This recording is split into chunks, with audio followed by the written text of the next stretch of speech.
Okay, now we are starting with the introduction, some introduction part of the GST. Details introduction में नहीं जाएंगे because उतना time नहीं है and already एक introduction का lecture हो चुका है. तो GST का फुल फॉर्म सबको पता है, गुड्स एंड सर्विस टैक्स, बराबर है. GST वर्क कैसे करता है, GST का मतलब एक्चुअल कैलकुलेशन कैसा है वो थोड़ा हम लोग देखेंगे, बट उसके लिए पहले देखेंगे कि what is the body of the GST. GST के अंदर कौन कौन से लॉ है. तो GST is a goods and service tax, ये कंप्लीटली लॉ है. तो उस पार्ट के अंदर मतलब GST लॉ के अंदर क्या क्या इंक्लूड है. First is a Central Goods and Service Tax Act 2017. That is, we can say that CGST Act 2017. Yes or no? फिर आता है हम लोगों का CGST के बाद SGST Act what 2017. फिर आता है UTGST Act 2017. Okay. After that Union Territory हो गया and फिर GST Compensation Act 2017 and और एक आता है IGST Act 2017. ये डिफरेंट लॉज है पूरे जीएसटी बॉडी के अंदर, एक एक को एक्सप्लेन करेंगे. सीजीएसटी का फुल फॉर्म क्या है, central goods and service tax act, मतलब वो लॉ कौन से ईयर में है 2017, क्योंकि इस ईयर से हम लोगों का जीएसटी अप्लाई हुआ. फिर एसजीएसटी मतलब state goods and service tax act 2017. UTGST is about union territory goods and service tax act 2017. And GST compensation act क्या होता है, कॉम्पनसेशन मतलब बताऊंगी, कॉम्पनसेशन का मतलब होता है नुकसान भरपाई, उसके लिए जो एक्ट बनाया गया that is known as the GST compensation act 2017. IGST act का मतलब क्या है, integrated goods and service tax act 2017. अब ये अप्लाई कैसे होते हैं उसके लिए हम लोग एक एक एग्जांपल देखेंगे. समझ लो, there is a intra state supply. Which supply, intra state supply. अभी इंट्रा का मतलब क्या होता है, एक within the state. Within the state मतलब क्या हो गया, इंट्रा मतलब हम लोग जब सप्लाई कर रहे हैं, डीलर है, डीलर गुड्स को सप्लाई करता है. जीएसटी नॉर्मली चार्ज किया जाता है सप्लाई के ऊपर, ये पॉइंट समझ में आया, राइट ना. तो ओल्ड टैक्स रिज्यूम था ना, उसमें क्या था, जहां से जीएसटी का गुड्स जा रहा है, गुड्स सप्लाई हो रहा है, वहां पे वो टैक्सेस मिलते थे. जीएसटी के पहले था एमवैट. क्या था जीएसटी के पहले, MVAT, that is a Maharashtra value added tax. Okay, as well as वही अगर हम लोगों ने गुड्स सेल किया आउटसाइड द स्टेट को, आउटसाइड स्टेट मतलब महाराष्ट्र से सेल किया, समझो गुजरात में, राजस्थान में, उस टाइम पे they are charging the CST, central sales tax, बराबर ना. ऐसे अलग अलग टैक्सेस थे जीएसटी आने से पहले. एक बार जीएसटी आ गया तो बहुत सारे टैक्सेस कैंसिल हो गए, उसके बदले में जीएसटी चार्ज कर रहे हैं, बराबर है. तो जीएसटी में हम लोग एक देखेंगे कि जब भी सप्लाई होता है तो GST we can say that GST is your destination based tax. क्या बोला मैंने, GST is a destination based tax, मतलब गुड्स जहां पे पहुंचता है ना उसके बेसिस के ऊपर उसका टैक्स लगाया जाता है जीएसटी के अंदर. If any dealer supply the goods within the state that is known as intra state supply. इसको क्या बोला जाता है, intra state, that is within the state. समझ लो, यहाँ पे है मिस्टर ए. मिस्टर ए है मुंबई से और इसने गुड्स सप्लाई किया mister B who is from Pune. Within the Maharashtra state supply हो रहा है, राइट. समझ लो ये सप्लाई था 1 लाख का और जो उसका जीएसटी का रेट था वो है 18%. जीएसटी का रेट कितना परसेंट है, समझ लो 18%. Now the rule is what, देखो होता क्या है ना, GST is a one tax, हाँ या ना, जीएसटी क्या हमारा टैक्स है. अगर टैक्स है तो central government and state government दोनों को टैक्सेस चाहिए एक नेशन एंड स्टेट के डेवलपमेंट के लिए, मतलब कंट्री के एज वेल एज स्टेट के डेवलपमेंट के लिए. तो अगर जब भी कोई भी person with in the state deal करता है तो इन दैट सिचुएशन इस 1 लाख के ऊपर नॉर्मली टैक्स कितना चार्ज किया जाएगा, 18%. एंड वो टैक्स कितना होता है कैलकुलेट करेंगे तो 18,000. Okay, but when there is a intra state it is decided that जो 18,000 का जीएसटी का टैक्सेस है, गुड्स एंड सर्विस टैक्स है, that is divided between 2 authorities. One is a central government, another one is a state government. मतलब we can say that 9,000 का tax किसको मिलेगा, central government को मिलेगा, and that is known as a CGST.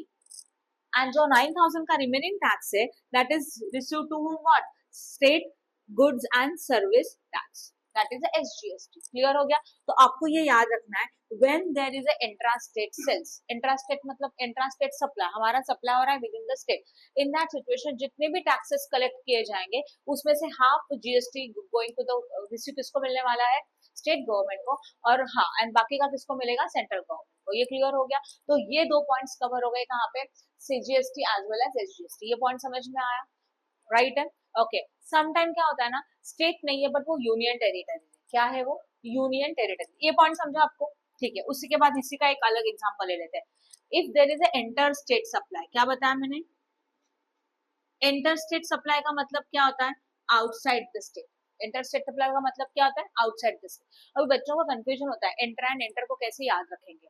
अपने inter school competition या तो inter college competition wording सुना है, क्या लॉजिक है उसके? कॉलेज के अंदर ही कंपटीशन होते हैं कि अलग अलग कॉलेज के कंपटीशन होते हैं? अलग अलग कॉलेज के कंपटीशन होते हैं।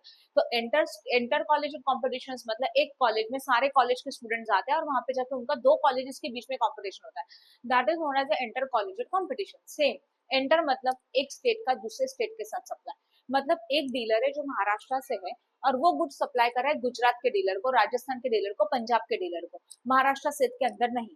महाराष्ट्र स्टेट के बाहर अगर सप्लाई हो गया तो that is known as inter state supply, बराबर है। इस सप्लाई में जितना भी जीएसटी चार्ज किया जाएगा that is directly going to the central government. ये किसको मिलता है बोलो? सेंट्रल गवर्नमेंट को मिलता है। समझा मैंने क्या बताया? उसमें से कुछ भी पोर्शन स्टेट गवर्नमेंट को नहीं मिलता। समझो मिस्टर ए है और वो कहाँ से है बोलो? महाराष्ट्र स्टेट से है। उसने सप्लाई किया मिस्टर जी को जो गुजरात स्टेट में से है, राइट। अगेन सेम 1 लाख का गुड्स था, 1 लाख के गुड्स के ऊपर कितना आ जाएगा बोलो? 18,000। 18% का रेट है तो 18,000 का जो टैक्स है that is directly received by the central government. तो यहाँ पे क्या ये इसका इनकम किसको होता है बोलो? सेंट्रल गवर्नमेंट को होता है कि नहीं? तो इसको बोला जाता है IGST, that is integrated goods and service tax. समझा? राइट है। तो अभी आपको क्लियर होना चाहिए जो आपको प्रैक्टिकल सम के लिए यूज होगा। अगर हमारा supply within the state है तो जो जीएसटी उस रेट का half rate going to the what? Central government and half tax is charge by the state government.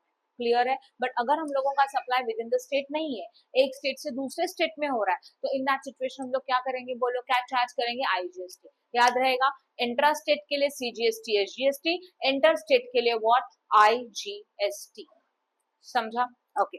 अभी उसके बाद अब समझ लो हम लोगों का डील हो रहा है कहाँ पे? यूनियन टेरिटरीज में। पता है ना यूनियन टेरिटरीज? यूनियन टेरिटरीज में क्या क्या आता है पता है? यूनियन टेरिटरी सर्विस टैक्स में किसके लिए एप्लीकेबल है? अंडमान निकोबार, लक्षद्वीप, दादरा नगर हवेली, दमन एंड दीव एंड चंडीगढ़। ये सारी यूनियन टेरिटरीज है, उनको स्टेट कंसिडर नहीं किया गया है। तो इन यूनियन टेरिटरीज के लिए यूटीजीएसटी अप्लाई किया जाएगा। तो देखो सेंट्रल गवर्नमेंट तो फिक्स्ड है, एक तो स्टेट गवर्नमेंट या तो यूनियन टेरिटरी, इनमें से एक चार्ज होगा। मतलब फॉर एग्जांपल अगर समझ लो मिस्टर ए है और वो है अंडमान निकोबार से। कहाँ से है? अंडमान निकोबार। इसने गुड्स सप्लाइड किया मिस्टर बी को, वो भी है अंदर अंडमान निकोबार के अंदर। तो with in the same union territory deal हो रहा है। तो इन दिस सिचुएशन ऑल्सो जो भी जीएसटी कैलकुलेट किया जाएगा उसमें से हाफ जीएसटी किसको मिलेगा? सेंट्रल गवर्नमेंट को। एंड हाफ जीएसटी किसको मिलेगा? यूनियन टेरिटरीज को। तो यहाँ पे दो कैटेगरी आ गई, what? CGST and second one is what? UTGST. समझा? विद इन द स्टेट रहेगा तो सीजीएसटी एंड एसजीएसटी, क्योंकि स्टेट है इसलिए एसजीएसटी चार्ज किया। अभी with in the union territory रहा, मतलब एक ही यूनियन टेरिटरी के अंदर डील हो रहा है, तो हाफ तो सेंट्रल को जाने वाला है, बट बाकी का हाफ किसको मिलेगा? यूनियन टेरिटरीज को मिलेगा। समझा कि नहीं समझा? यस और नो बोलो फटाफट। ओके ठीक है। और यही अगर ऐसे हुआ कि अगर समझ लो मिस्टर ए है अंडमान निकोबार से बट मिस्टर बी जो है दमन दीव से है। कहाँ से है? दमन दीव। अलग अलग हो गया तो ये within the same union territory है क्या? No, it is what? एक यूनियन टेरिटरी से दूसरे यूनियन टेरिटरी में सप्लाई हो रहा है। तो इन दैट सिचुएशन अगेन पूरा का पूरा क्या चार्ज किया जाएगा? आईजीएसटी। मतलब ये टैक्स किसको मिलेगा? सेंट्रल गवर्नमेंट को। क्लियर हो गया? तो विद इन द स्टेट आता है, within the same union territory होगा, तो हाफ ऑफ द टैक्सेस इसका इनकम किसको मिल? Half of the GST is collected by central government and half GST is collected by state government when there is a within the state. Yes or no? When there is a within the union territory, half is collected by central government, half is collected by union territories, right? But when there is a interstate supply, मतलब एक state से दूसरे state में supply हो रहा है, एक union territory से दूसरे यूनियन टेरिटरी में सप्लाई हो रहा है, तो whole GST is collected by the central government only and in that situation we are going to charge the IGST. ये पॉइंट सबको क्लियर है? इसमें किसी को डाउट है क्या कुछ? ओके तो मतलब देखो हम लोगों ने 1 2 3 एंड 4 ये पॉइंट कवर कर दिए। अब क्या बचा? GST compensation act. अब ये जीएसटी कॉम्पनसेशन क्या है पहले वो देख लेते हैं, बट उससे पहले हम लोगों को ये देखना होगा कि इन ओल्ड टैक्स रीजन क्या सिस्टम था टैक्स का, पहले वो देख लेते हैं। ओल्ड टैक्स रिजिम का मतलब क्या होता है कि जीएसटी आने से पहले क्या होता था, that is known as a old tax regime. See समझ लो मिस्टर ए है और मिस्टर ए है महाराष्ट्र से, एंड उसी के साथ मिस्टर जी है, वो कहाँ से है, गुजरात से, समझ लो। और हम लोगों ने सप्लाई किया कितने का, 1 लाख का। ओल्ड टैक्स रिजिम में क्या था ना कि जब भी हम लोग सप्लाई करते थे तो यहाँ पे हमारा ना क्या बोल सकते हैं, जहां से ओरिजिनेटेड टैक्स था। ओल्ड टैक्स रिजिम में हमारा ओरिजिन बेस्ड टैक्स था, मतलब जहां से गुड्स सप्लाई होता है ना उसको बेनिफिट होता था टैक्स का। जितने भी टैक्स है वो उस स्टेट को मिलते थे जहां से क्या हो रहा है, गुड्स सप्लाई हो रहा है। तो in old tax regime our tax is a origin based tax, but in a new tax regime our tax is a destination based tax। मतलब क्या, देखो बता देती हूँ। इन ओल्ड टैक्स regime एक स्टेट से दूसरे स्टेट में सप्लाई हुआ तो सीएसटी चार्ज करते थे, क्या, सेंट्रल सेल्स टैक्स। क्या चार्ज किया जाता था, सेंट्रल सेल्स टैक्स। समझ लो, एज्यूम दैट कि 1 लाख के ऊपर टैक्स का अमाउंट है 18,000। कितना अमाउंट है, 18,000 का अमाउंट है 1 लाख के ऊपर। ये 18,000 का जो भी टैक्स है that is goes to the central government. किसको मिलता था ये टैक्स, सेंट्रल गवर्नमेंट को। बट सेंट्रल गवर्नमेंट इस 18,000 में से कुछ अपने लिए रखती थी, and some portion of this tax again given to the Maharashtra state dealer. समझ में आया, मतलब क्या हो गया, this is origin based tax. जहां से गुड्स ओरिजिन सप्लाई हो रहा है उनको ये टैक्स का बेनिफिट होता था। अभी महाराष्ट्र स्टेट को टैक्स मिल रहा है, मतलब किसको बेनिफिट मिल रहा है, महाराष्ट्र स्टेट को मिल रहा है, यस और no. But now our GST is a destination based tax. मतलब मिस्टर ए समझ लो है कहां से, महाराष्ट्र से, and mister G is there from Gujarat, yes और नो। अभी क्या हो गया पता है, अभी क्या होता है, जीएसटी आया तो गुड सप्लाई हो गया, समझ लो जीएसटी कितने का है, 18,000 का है। It is collected by the CGST, that is the central government, बराबर है। ये कौन कलेक्ट करता है, सेंट्रल गवर्नमेंट कलेक्ट करता है। एंड सेंट्रल गवर्नमेंट क्या करेगा, जो 18,000 है उसमें से कुछ टैक्स अपने पास रखेगा, and some portion of tax is given to the what, Gujarat state. किसको दे रहा है अभी सप्लाई, अभी बेनिफिट किसको होने लगा है, जहां पे सप्लाई हो रहा है, जहां पे गुड्स जा रहा है, जहां पे गुड्स कंज्यूम हो रहा है ना, उस स्टेट को टैक्स का बेनिफिट मिल रहा है। This is a new reason. Okay, कभी हुआ क्या, समझ लो महाराष्ट्र स्टेट में से सप्लाई बहुत होता, पहले क्या है ना, मतलब ऐसे डीलर है महाराष्ट्र स्टेट में गुजरात में बहुत सप्लाई कर रहे हैं पहले से, तो पहले तो बेनिफिट महाराष्ट्र स्टेट के गवर्नमेंट को मिलता था। बट अभी इस चेंज के वजह से बेनिफिट किसको मिल रहा है, गुजरात। तो इस चेंज की वजह से महाराष्ट्र को लॉस हो रहा है कि नहीं, उनको तो टैक्स मिल ही नहीं रहा है, because tax concept is change. Okay, तो इन दैट सिचुएशन ऐसे अगर कोई लॉसेस है तो इन लॉसेस को कवर करने के लिए, मतलब समझो महाराष्ट्र स्टेट को लॉस हो रहा है तो इस लॉस को कॉम्पनसेट करने के लिए एक नया रूल लाया, that is GST compensation act. तो इसके थ्रू इसमें जो फंड्स है ना, ये फंड्स गवर्नमेंट किसको देगी, उस स्टेट्स को देगी जिनको जीएसटी की वजह से लॉसेस हुए, बराबर है। तो that is known as a GST compensation act. यहाँ पे उनको फाइनेंशियली हेल्प किया जाता है। Any doubt in this, for a particular year, जब तक उनका बिजनेस सेट नहीं होता या तो जब तक ये अप्लाई नहीं होता तब तक।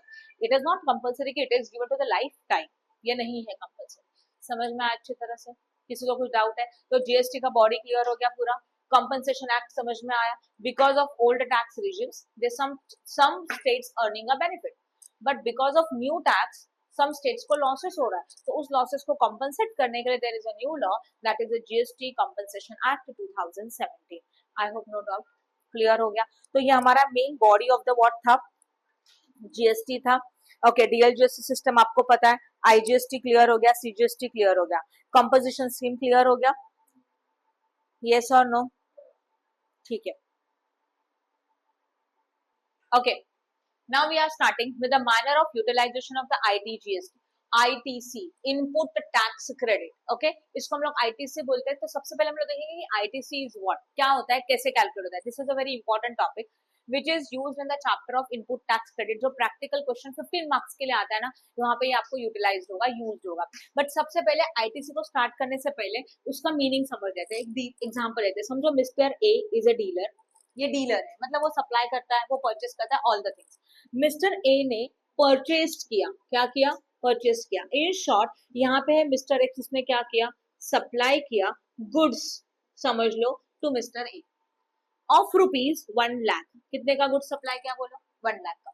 तो अगर मिस्टर एक्स ने गुड्स सप्लाइड किया मिस्टर ए को, तो in that situation GST is also charge. Assume कर लेते हैं जीएसटी का रेट है 18%, तो according to that tax is how much, 18,000। And what is the total amount of bill? 1,18,000. Yes or no? Mr. X supplies the goods to Mr. A, and Mr. A purchased the goods from the dealer X. And goods का जो value है, actual value of goods ये 1 लाख है, उसके ऊपर GST charge किया 18%, तो total taxes is 18,000 and total bill amount is 1,18,000. तो मिस्टर ए ने जब बिल का अमाउंट पेड किया तो कितना पे किया बोलो? 1,18,000. यस और नो? बट जो 1,18,000 मिस्टर ए पेड कर रहा है उसको स्प्लिट करेंगे तो 1 lakh is a value of what? Goods, है ना? And 18,000 is a what? GST. यहाँ तक तो क्लियर है? ठीक है. नाउ मिस्टर ए जो डीलर है, इसने ये गुड्स आगे सप्लाई किए मिस्टर वाई को. किसको सप्लाई किया? मिस्टर वाई को.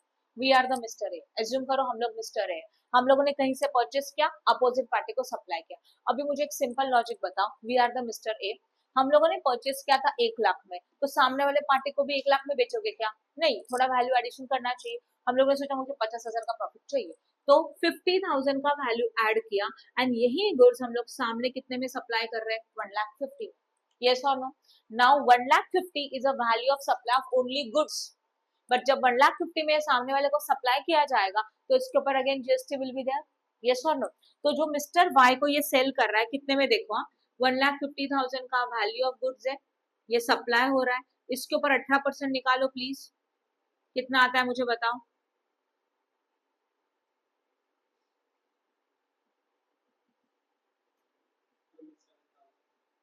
एडिशन करो.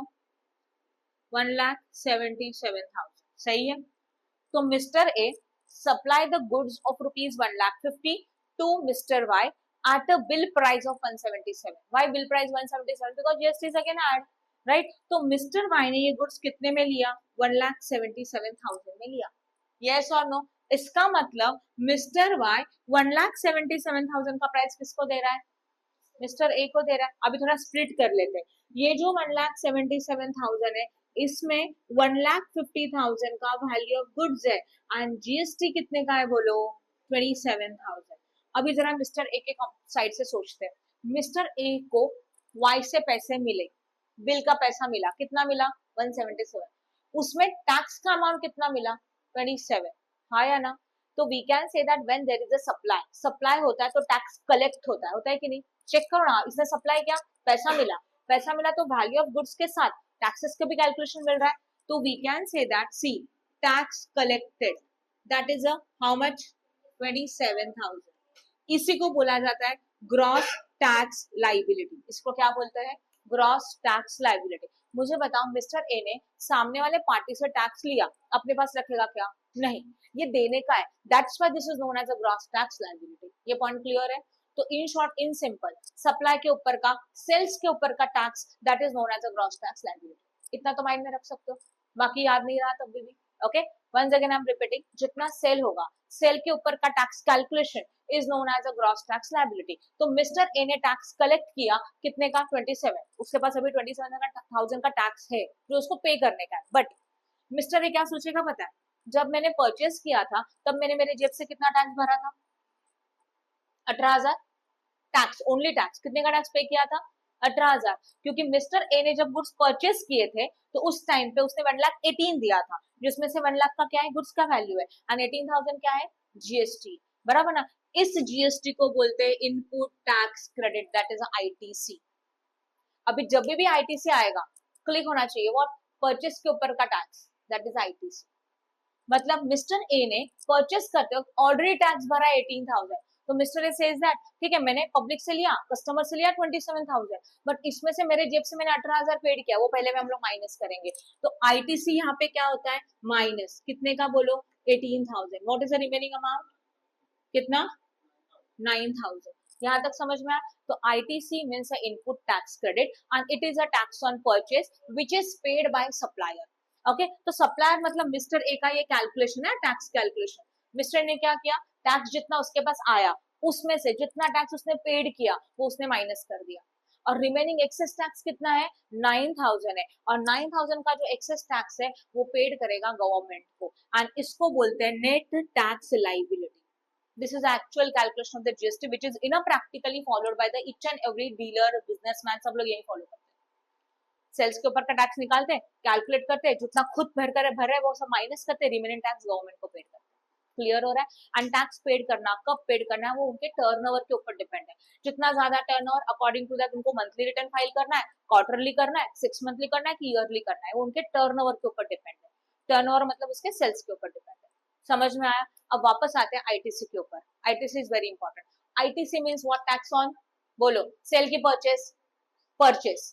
ITC means what? Tax on purchase. And gross liability means what? Tax on sale. Yes or no? समझा यहाँ तक? ओके।